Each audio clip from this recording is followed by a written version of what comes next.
What is adrenaline? To put it bluntly, it's the reason our ancestors dating back to the prehistoric age were able to survive, thrive, and produce offsprings, which eventually led to us and our modern-day civilization. Even with our eyes to the food chain, many of our actions today are still a product of adrenaline's effect on our brains. So regardless if you're facing a saber-toothed tiger or just a hard exam, you have your adrenaline to thank for surviving that experience. And it does so by making sure your body works at 100%, but most importantly, it enhances our long-term memory, with memory strength being adequate to memory importance. I'm sure you can vividly remember the last few times your heart was beating fast, and it works the same way with basketball. During an NBA season, countless of buckets are being made, yet only a few of them stick with us. Let me give you an example. June 20th, 2016, Oakland, California. Game 7 of the finals between the 73-9 Warriors of Steph Curry, Klay Thompson, and Draymond Green versus the Cleveland Cavaliers, led by LeBron James, Kyrie Irving, and Kevin Love. No matter what the result is gonna be after the final whistle, history is being made. For the Warriors, winning a chip means they pass the 95-96 Bulls as the winningest team in league history. For the Cavs, winning tonight means they become the only team in finals history to win after being down 3-1. The game is a hard-fought battle until the end, but with 1 minute remaining, Kyrie Irving gets the ball and the rest is history. Pick and roll trying to get him on Irving. Irving and Curry, one-on-one. Irving puts it up. It's good! Kyrie Irving from downtown! And the Cavaliers by 3! I can remember everything about this shot. The screen, the fadeaway, the commentary, LeBron's celebration, even where I watched it and what was going on in my life at that time. It has become a part of me.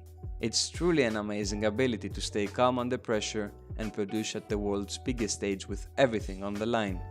No wonder conversations about athletes having the clutch gene dominate most debate shows these days, and while there is only one Michael Jordan, a select few players have come close. Today, we're gonna talk about one of the players who has come the closest, Damian Lillard. This brother, Damian Lillard, tell me, and it's a rhetorical question, but I challenge anybody out there to tell me who strikes more fear in you when crunch time arrives than the ball being in his hands. Over the span of his career, Lillard has become synonymous with great individual performances at the end of games, particularly his shot creation and scoring capabilities in the clutch. In league history, only 2 players have ended 2 different playoff series on a game-winning shot, Damian Lillard and Michael Jordan. Talk about some elite company. And as if that statistic wasn't impressive enough on its own, taking a closer look at both of these shots highlights his big shot making qualities even more.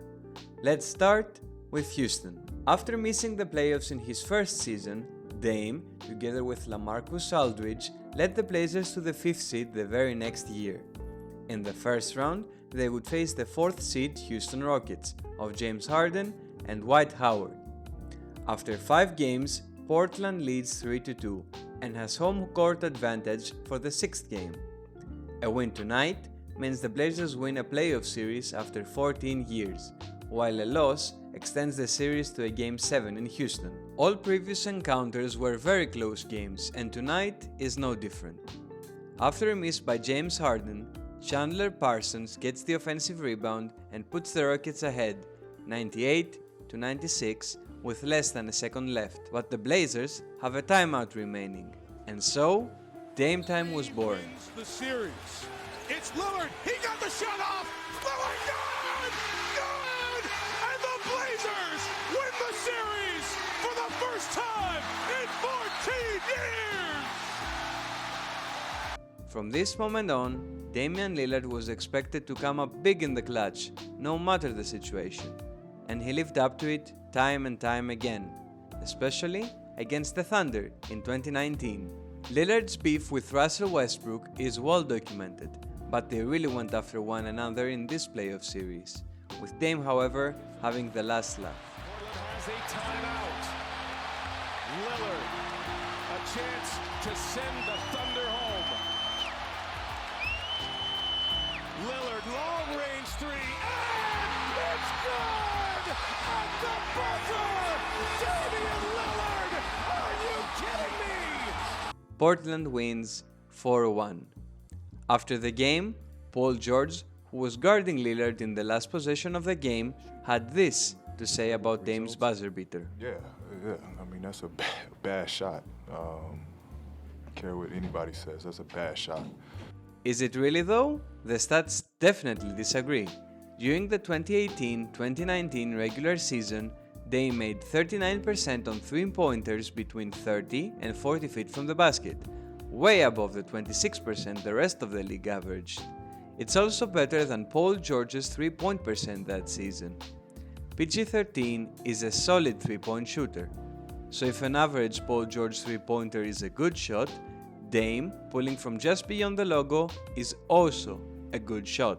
And Lillard's numbers would only get better over the next year. It was only after an inspiring performance in the 2021 All-Star Game that George changed his opinion about the buzzer beater. Well, I guess I was criticized for the right reason, for calling Dame's shot in the playoffs a bad shot. I mean, I see these guys' range is crazy. The ability to knock those shots down. But Lillard's clutch gene extends far beyond some anecdotal performances of the past. This very season, he ranks first in points in the clutch with 128, while shooting 59% from the field, 49% from 3, and not missing a single of his 38 free throws down the stretch in close games. And mind you, these aren't just some empty calorie stats, they equate to winning.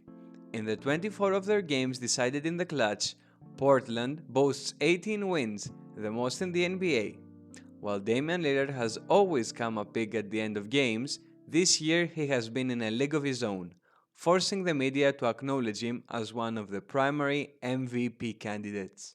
I think, Stephen A., the biggest threat to LeBron James's MVP is Damian Lillard. Damian Lillard. The Most Valuable Player award is one of the most coveted and recognizable awards in all of sports. However, the term valuable is often misinterpreted by media, which is why it's very hard to predict who is gonna end up winning the award at the beginning of the season. Does the award go to the best player in the league? No, because Jordan would have more than 5. Does it go to the player that does the most for his team night in and night out? Again, no, because LeBron would have more than 4. Then who actually wins the MVP award in the NBA? It usually goes to the best player of the best team or a player with an inhuman stat line. And while Damian Lillard fits neither criteria, I believe he has a strong case for this year's MVP award. Dame averages 31 points and 8 assists per game this season, ranking 2nd and 10th respectively. He also posts the 4th best player efficiency rating and is 3rd in the league in win shares. Lillard is the primary ball handler in Portland's offense. This means he gets most of his points off of pick and roll and isolation plays, ranking 1st and 2nd in total points respectively. When he's not the orchestrator of the Blazers' offense, he is most effective while using a screen to free himself and pulling up from 3. Dame is lethal from the outside, cashing in 47% of his catch-and-shoot three-pointers and ranking 2nd in total threes made, only behind Steph Curry. But as eye-catching as his stats may be, they're not the primary reason his name should be in the MVP discussion.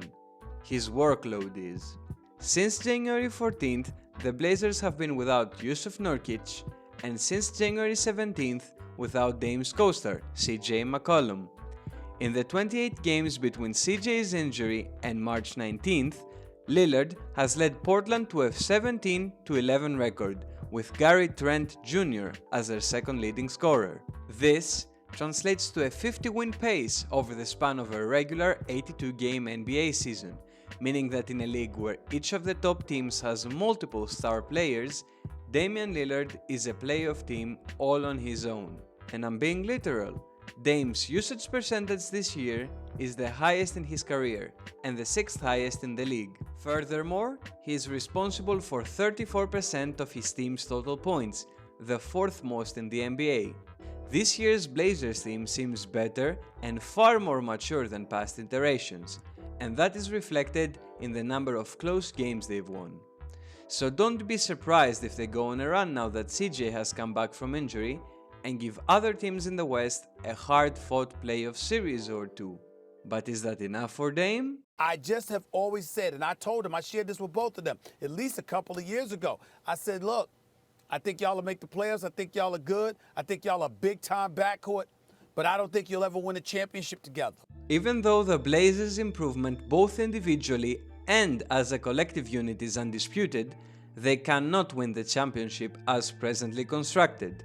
Hence, Lillard has two options moving forward: force his way out of Portland in pursuit of a destination where winning a championship would be more likely, or stay with the Blazers and trust that their front office, led by Neil Oshley, who drafted him back in 2012, can help him achieve the success he deserves. To be fair, Dame has never indicated that he intends to leave Portland. Both his game and his community work indicate that he is there to stay. So all pressure is on the Blazers management to make sure that Dame doesn't change his mind. And right now, things aren't looking too good. The Blazers are over the salary cap and will continue to be at least until the 2022-2023 off-season, when they can try their luck in that year's free agent class, with Kawhi Leonard being the most notable among them. But that scenario is a long shot to say the least. This means Portland can either go all in and trade CJ McCollum together with some other salaries and draft compensation for a bona fide superstar, or try to find a hidden gem through the draft. Even though Portland will be selecting outside the lottery for the foreseeable future, I'm a fan of the latter. First of all, the number of young players getting selected at the end of the first round who contribute to winning is getting bigger by the year. Added to that, the Damian Lillard-CJ McCollum partnership has proven to work even at the highest level, and I don't believe the Blazers would get adequate value back were they to trade him. Even though Lillard does not need an MVP or a championship trophy to be universally respected and beloved around the league, those exact achievements separate the elite from the good in the minds of the fans when comparing different players' legacies. This July, Dame will be turning 31, meaning that he has around 5 more years of performing at the superstar level. Even after his prime, Lillard will be a solid contributor for a championship team. However, history shows that there is a difference between winning as your team's best player or just as a rotation piece. The clock is ticking down for Dame's championship hopes, but you shouldn't count him out. After all, this is when he's at his best. Thanks for watching.